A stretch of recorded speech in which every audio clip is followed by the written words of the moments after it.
Sejam muito bem-vindos, meus caros, e neste momento temos sondagens na Alemanha que mostram que a AfD pode estar à beira de mais um triunfo e vamos ver um bocadinho sobre esse assunto, vamos ver quais é que são as eleições em que a AfD pode voltar a ser influente e porque é que a AfD está a subir tanto na Alemanha apesar das tentativas dos partidos do establishment de cancelarem a AfD. Vamos então ver aqui esta notícia, onde é dito outro triunfo da AfD no horizonte. Os eleitores veem a imigração como a principal preocupação, mas para os partidos tradicionais a prioridade é impedir que a AfD se torne a força mais forte do Estado. Passo a redundância, porque isto é uma tradução automática e, portanto, perdoem-me este tipo de questões. Isto é uma tradução automática, como eu disse, podem haver alguns erros em português, a tradução é o que é.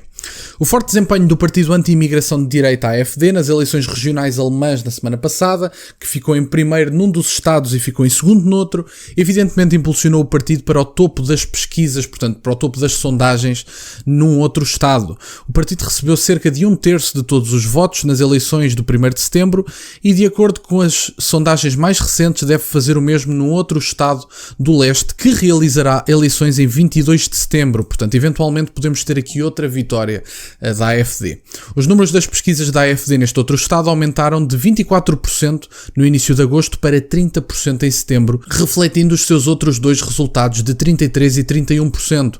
Portanto, os estados parecem cada vez mais próximos da AfD e, eventualmente, se nós juntarmos todos estes estados e juntarmos estas sondagens, o que diria isto a nível nacional? Será que a AfD está próxima de uma vitória nas eleições legislativas alemãs, quando elas acontecerem? Sinceramente, não sei a data de cor.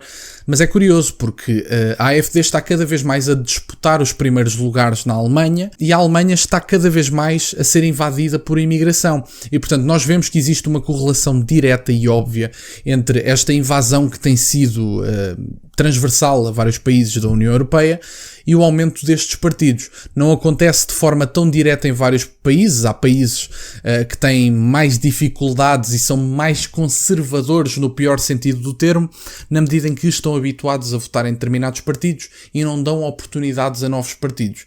Mas vemos essas mudanças mais claras em países menos conservadores desse ponto de vista. Vemos, por exemplo, a França, em que o Rassemblement National foi o partido mais votado. Não estava coligado com ninguém e por isso não ganhou eleições. Mas o Rassemblement National foi o partido mais votado em França. E vemos, por exemplo, que a AfD eventualmente pode estar a caminho de uma situação semelhante.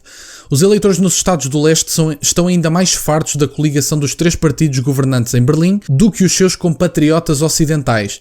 A coligação semáforo, deve ser a tradução direta, composta pelos sociais-democratas, os verdes e os liberais, atraiu a ira dos eleitores com as suas políticas pró-imigração, aumento de impostos e agenda climática radical. Portanto, nós vemos que estes partidos, e até no Parlamento Europeu, além de estarem a perder força, vemos os partidos que agora até já são mais, os partidos desta nova onda de direita radical, se lhe quiserem chamar, inclusive os Patriotas pela Europa, o partido formado por Viktor Orbán, que neste momento chega até tem lá um cargo de gestão relativamente importante. Esses partidos têm crescido imenso e o centro tem perdido força ao longo dos anos. Nós vemos que o centro já dominou o Parlamento Europeu, se não me falha a memória, não quero estar a falhar com estatísticas, mas com entre 70% a 80% do Parlamento Europeu, neste momento representam algo entre 50% e 60%. Portanto, além de uma diminuição do Parlamento Europeu do ponto de vista do centro, vemos que à direita há um aumento e em algumas esquerdas também há um aumento, que não deixa de ser curioso. Portanto, o povo europeu, de um ponto de vista mais geral, parece estar cansado do centro, se formos honestos sobre os dados. Não é de surpreender que o SPD, que governa este Estado desde o fim do regime comunista na Alemanha Oriental em 1990, esteja projetado para atingir o seu pior resultado no Estado, com o partido em torno dos 20%. Os verdes estão em torno dos 5%, que é a marca necessária para entrar no Parlamento, e o FDP está em 1%. Enquanto isso, a CDU, que é de centro-direita, está com 15% nas pesquisas, e o Partido Nacionalista de Esquerda, o BSW, que se formou apenas este ano e ficou em terceiro lugar nos outros dois estados, deve receber 14,5% dos votos. Portanto, é o que eu digo. Não é propriamente só o aumento desta direita radical, é basicamente o cansaço e o acumular de cansaço do centro.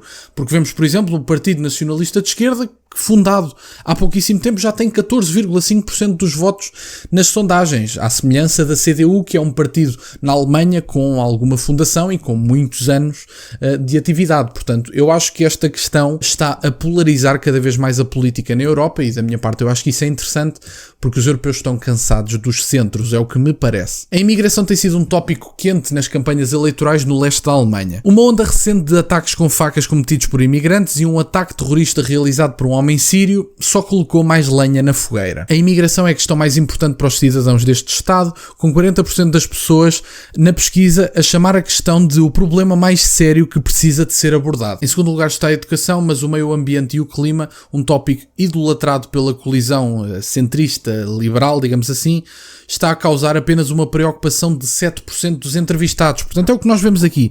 As democracias representativas e liberais estão cada vez menos representativas, porque estas pessoas que dizem representar uma grande franja do país e uma grande parte do eleitorado representam cada vez mais as suas próprias preocupações. Porque estas pessoas, se nós formos sinceros e começarmos a fazer referendos em vários países sobre várias preocupações que os povos europeus têm, nós vemos que os atuais governantes não representam as preocupações do povo europeu. Estes governantes neste momento têm autonomia de preocupações e autonomia de agenda e já não representam coisíssima nenhuma. Estas pessoas representam-se a si mesmas. E uma democracia representativa não deveria ter como governantes pessoas que se querem representar a si mesmas. As pessoas também têm direito a votar, mesmo líderes partidários. Mas quer dizer, se estas pessoas continuam a ter preocupações individuais e se estão a borrifar para aquela que é a vontade do povo, o povo vai reagir de outra forma e vai polarizar a votação política. E da minha parte, como dizia o meu amigo Zé Matias, e já agora um grande abraço para ti, Zé, viva a polarização. Como ele disse no meu podcast, viva a polarização, sinceramente.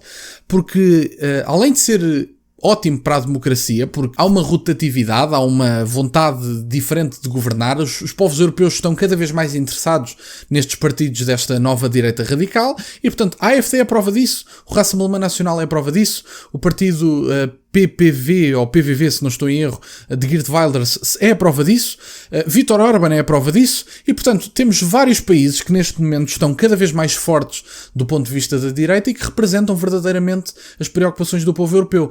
Para ganhar estas eleições em democracia, nós temos apenas que convencer as pessoas que representamos as suas preocupações. Apesar de haver conservadores, no pior sentido do termo, que votam sempre nas mesmas pessoas ou nos mesmos partidos, independentemente das preocupações que essas pessoas e partidos representem, temos também uma franja nova de eleitorado que se está a borrifar para o centrão, e isso está visto nas eleições europeias, que se está a borrifar para o centrão, que há uma vontade de mudança, e que essa vontade de mudança que se representou no crescimento de vários partidos à direita, inclusive no Parlamento Europeu, se deveria representar numa alteração de forma de legislar para o povo europeu, porque se o povo europeu pede uma mudança à direita, essa legislação deveria corresponder a uma mudança de direita. Não é o caso, nós não vemos isso a acontecer. Vemos as mesmas preocupações ambientais, globalistas, federalistas, etc., enquanto que os povos europeus andam a votar em partidos eurocéticos, alguns até anti-União Europeia, e portanto tem que haver um afastar da União Europeia destas políticas, se é o que os povos europeus querem, e é o que parecem querer. Obrigado por estarem desse lado, meus caros. Da minha parte era isto. Peço-vos só que deixem o gosto neste vídeo, subscrevam o canal. Estamos a caminho dos 4.000 subscritores, estamos mesmo a chegar. Obrigado, meus caros. Tem as minhas redes sociais e o MBO na descrição, por acaso de quererem fazer alguma doação. E nunca se esqueçam, meus caros, questionem tudo. Até à próxima.